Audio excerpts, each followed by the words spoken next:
பொதுவாகவே மது என அறியப்படும் எத்தனால் அடங்கிய குடிவகை மதுபானம் என அழைக்கப்படுகிறது. இந்த மதுபானத்தில் பியர் வகைகள், வைன் வகைகள் ஆகிய 3 வகைகள் உள்ளன. ஆல்கஹால் 2 அடிப்படை செயல்முறைகளை பயன்படுத்தி தயாரிக்கப்படுகிறது. ஒன்று நொதித்தல் மற்றும் வடித்தலாகும். நொதித்தல் என்பது ஒரு ரசாயன எதிர்வினை. அங்கு ஈஸ்ட் அல்லது பாக்டீரியாக்கள் சர்க்கரைகளுடன் தானியம், பழங்கள், கரும்பு போன்றவை வினைபுரிந்து எத்தனால் அதாவது பானத்தில் உள்ள ஆல்கஹால் உற்பத்தியாகிறது. மதுபானம் அதன் ஆல்கஹால் உள்ளடக்கத்தால் 5% அளவு பீரில் இருந்து 12% ஒயின் முதல் 40% காய்ச்சி வடிகட்டிய ஆவிகள் வரை வேறுபடுகிறது. வடிகட்டுதல் இதில் முக்கியமானது. ஏனெனில் சர்க்கரையின் அதிக அளவு ஆல்கஹாலாக மாறுவதால் நிலைமைகள் நச்சுத்தன்மை அடைகின்றன.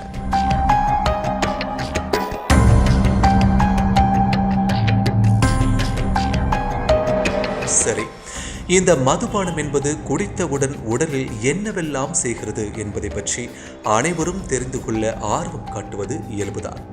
வேதாகமத்தில் மதுபானம் அருந்துவது பற்றி பல அதிகாரங்களில் குறிப்பிடப்பட்டுள்ளது. குறிப்பாக எபேசியர் 5:18 கிறிஸ்தவர்கள் மது அருந்தி வெறி கொள்வதை தவிர்க்க வேண்டும் என்று கூறியுள்ளது. ஆனால் இதை எல்லோரும் ஏற்றுக்கொள்கிறார்களா? இல்லை. உலகில் உள்ள பல பகுதிகளிலும் இந்த மதுபான புழக்கம் காணப்படுகிறது. அதனால் மக்களும் தாராளமாகவே இதை பருகி வருகின்றனர். சில இடங்களில் அரசே இந்த மதுபானத்தை விற்பனை செய்து வருகிறது. மனித ஆரோக்கியத்தில் எத்தனாலின் பாதகமான விளைவு. எத்தனால் C2H5OH கல்லீரலிலும் வயிற்றிலும் ஆல்கஹால் டீஹைட்ரோஜினேஸ் நொதிகள் அசிட்டால்டிஹைடாக வளர்ச்சிதை மாற்றம் செய்யப்படுகிறது. அதன் பின்னர் ஆல்டிஹைட் டீஹைட்ரேஜனேஸ் என்சைம்கள் அசிட்டால்டிஹைடேசிட்டாக மாறுகிறது. ஆல்கஹால் உட்கொள்வதால் எதிர்மறையான விளைவுகள் ஹேங்கோவர் முதல் புற்றுநோய் வரை வருவதற்கு இந்த அசிட்டால்டிஹைட் காரணம் என்று கூறப்படுகிறது. உலக சுகாதார அமைப்பு எந்த அளவில் மது அருந்துவது என்பது உடல்நலத்திற்கு பாதுகாப்பானது அல்ல என்பதை கண்டறிந்துள்ளது. ஆனால் மதுபானம் என்பது எல்லோராலும் ஏற்றுக்கொள்ளப்பட்டாலும் இந்த கள்ளச்சாராயம் என்பது விஷச்சாராயமாகவே கருதப்படுகிறது. இது உயிரை கொள்வதால் விஷச்சாராயம் என்றும் கூறுகின்றனர்.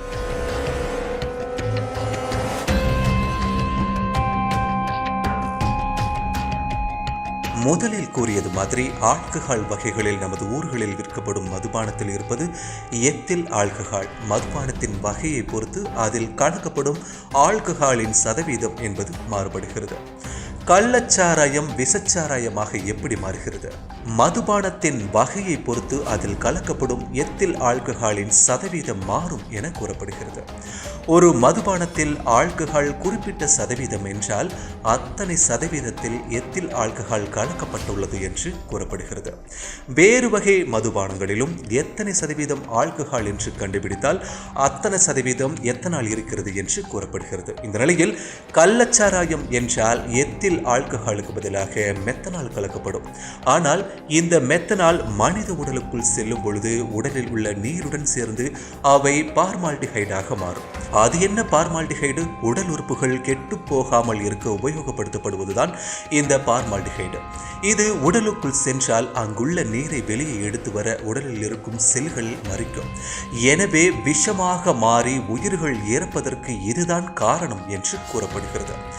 எத்தனால் இருக்கும் பொழுது ஏன் மெத்தனால் சேர்க்கப்படுகிறது என்றால் போதை இன்னும் அதிகமாக இருக்க வேண்டும் என்பதற்கு தான். ஏற்கனவே மெத்தனால் விஷத்தன்மை இருக்கும் என்பதால் ஒரு 10 மில்லி மெத்தனால் பருகினால் கூட அது உயிரிழப்பை ஏற்படுத்தும் என்ற அபாயத்தை கொண்டுள்ளது.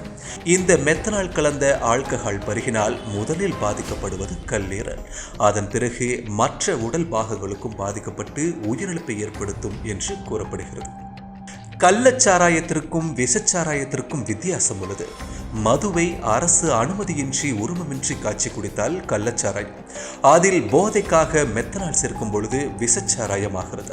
இந்த மெத்தனால் வயிற்றுக்குள் விஷச்சாராயமாக செல்லும் பொழுது அது உணவு மண்டலம், நரம்பு மண்டலத்தை சீர்குலைக்கும். சில நொடிகளில் வயிறு மற்றும் குடல் வெந்துவிடும். இதற்கு என்ன நடவடிக்கை எடுக்க வேண்டும் என்றால், மெத்தனால் உயிருக்கு ஆபத்து விளைவிக்கும் என்பதால் அதை வைத்திருப்போர் உரிமை வைத்திருக்க வேண்டும். அதை யார் கையிருப்பு வைத்திருக்கிறார்கள் என்று கணக்கும் புள்ளி விவரங்கள் கட்டுப்பாடுகளும் இருந்தால் நிச்சயம் கள்ளக்குறிச்சியில் நடந்த மாதிரி இனிமேல் ஒரு விபத்து நடக்காமல் தடுக்க முடியும் என்று சமூக ஆர்வலர்கள் கூறி வருகின்றனர். வணக்கம்.